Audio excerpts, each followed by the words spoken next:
podcasts of Joe Walsh and Chicago's Morning Answer with Dan Proft and Amy Jacobson on the AM 560 mobile app. Download it today at 560theanswer.com/mobile. Good morning, Dan and Amy. And tough last several days for both Team Trump and Team Mueller. Starting with Team Mueller, Federal District Court Judge T.S. Ellis, not to be confused with T.S. Eliot, discussing the wasteland is the lack of oversight of one Mueller, and Team Mueller doing his best Chris Carter impersonation. Come on, man. Not something you hear from a Federal District Court judge a lot, but he concerned that Team Mueller, unfettered power, suggesting that these charges, the indictment brought against Manafort, perhaps is outside of the scope of the special counsel, demanding that he see, the judge, the full and unredacted August 2nd, 2017 memo from Deputy AG Rod Rosenstein that outlined what Mueller could and could not pursue. And if he doesn't want to produce it, then Judge Ellis may not want to let the indictment stand, and he could kick it to the U.S. Attorney for Eastern Virginia if he was so inclined. The most important statement beyond "come on, man" was, we don't want in this country, we don't want anyone with unfettered power, and it's unlikely you're going to persuade me the special counsel has unlimited powers to do anything he or she wants. For more on this and other related topics, we're pleased to be joined again by our friend Mike Rogers, who is a former Michigan congressman, chairman of the House Intel Committee during his time, also in his previous career, an officer in the U.S. Army and an FBI special agent. He now hosts a show on CNN called Declassified, and that's a good name for it because anything that's perceived as classified, Mike Rogers could be in trouble from the special counsel. Mike Rogers, thanks so much for joining us. Appreciate it. Thank you so much. Apparently he's opening up a chapter in the investigation on you all, I heard. This is a rumor. Yes. Is that true? Yeah. Sure. Why not? I'll be bored if they look into me. Yeah, that's, indict everybody and let God sort it out. And God, in this case, apparently is Mueller. What about the judge's rebuke of Mueller and then in another district court proceeding not granting Team Mueller's request to postpone the arraignment of a Russian company indicted for meddling in the 2016 election? Took a couple on the chin last week, did Team Mueller?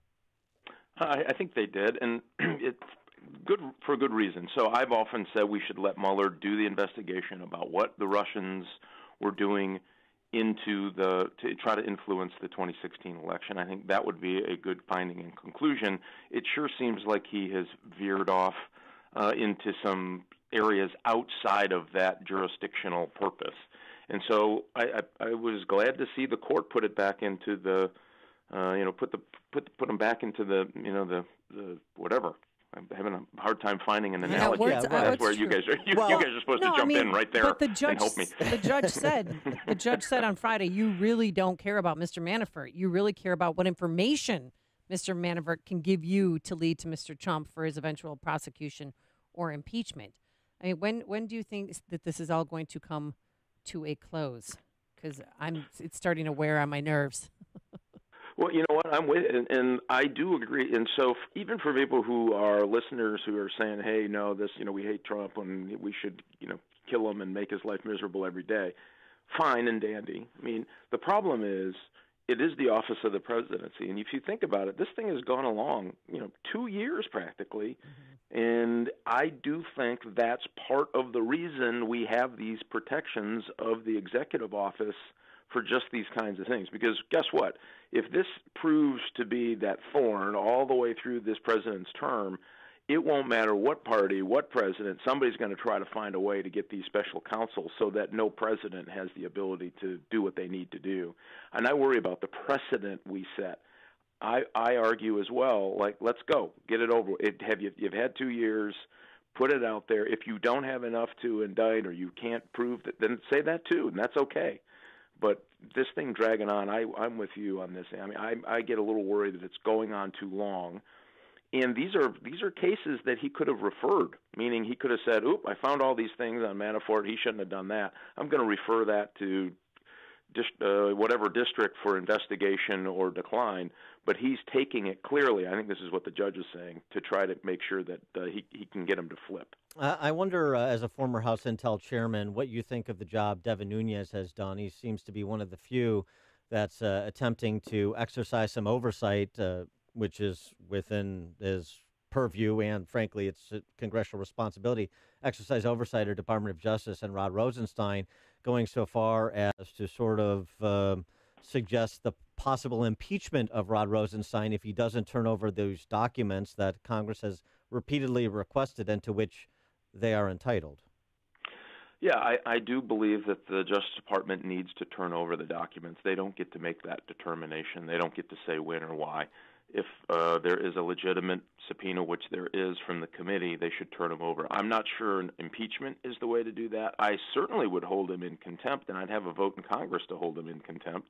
We did that when I was there with Eric Holder when they tried to slow roll getting documents to the House as prescribed by law. So that part I think is right. I do think the sheer partisanship coming out of the Intel Committee is not helpful.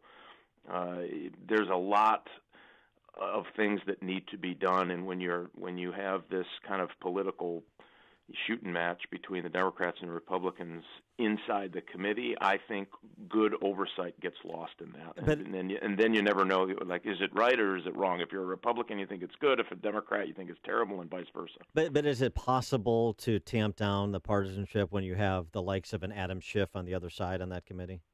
No. Oh, I know. They're both at blame.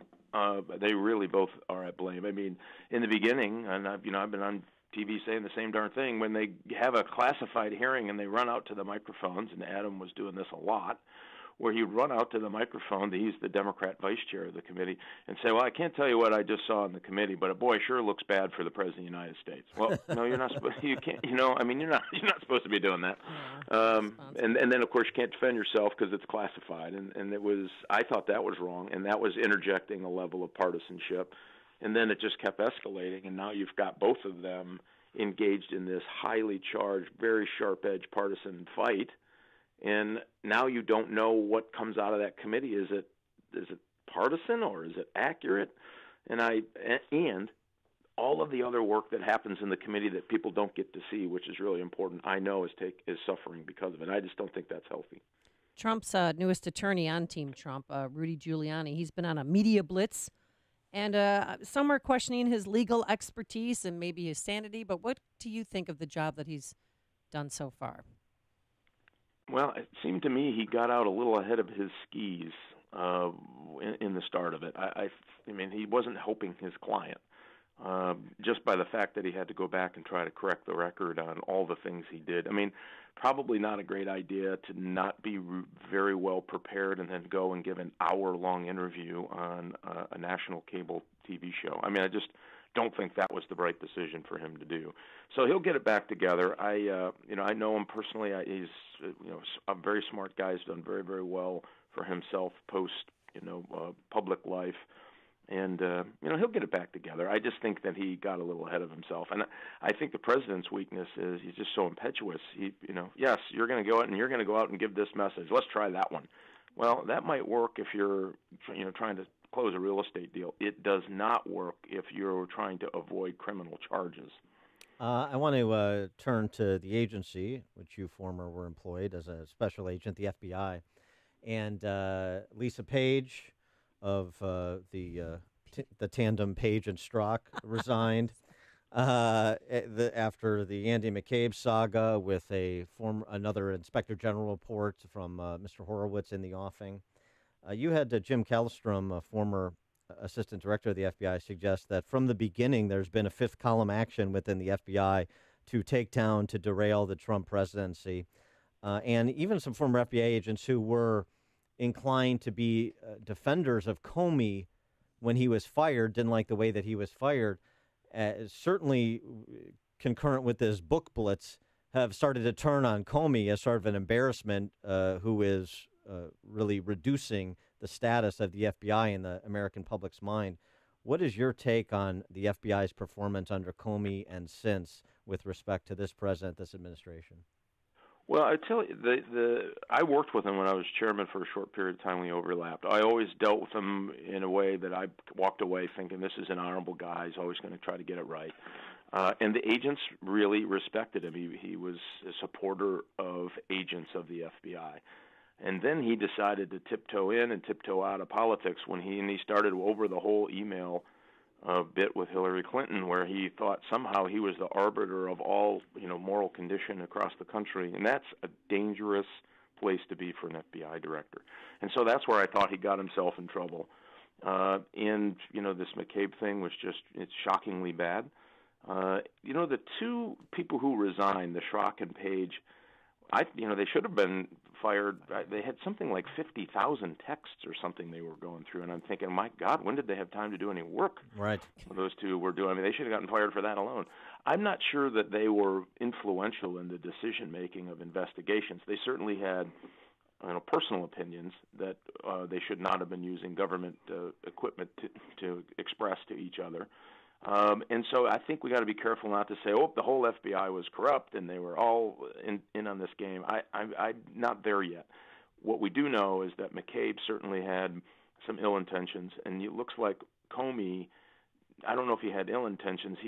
He thought he was going to be some kind of a standard bearer outside of his role as FBI director, and I think that's what got him in trouble. So I say slow down. The FBI is doing phenomenal work, great men and women doing really impressive things all over the country.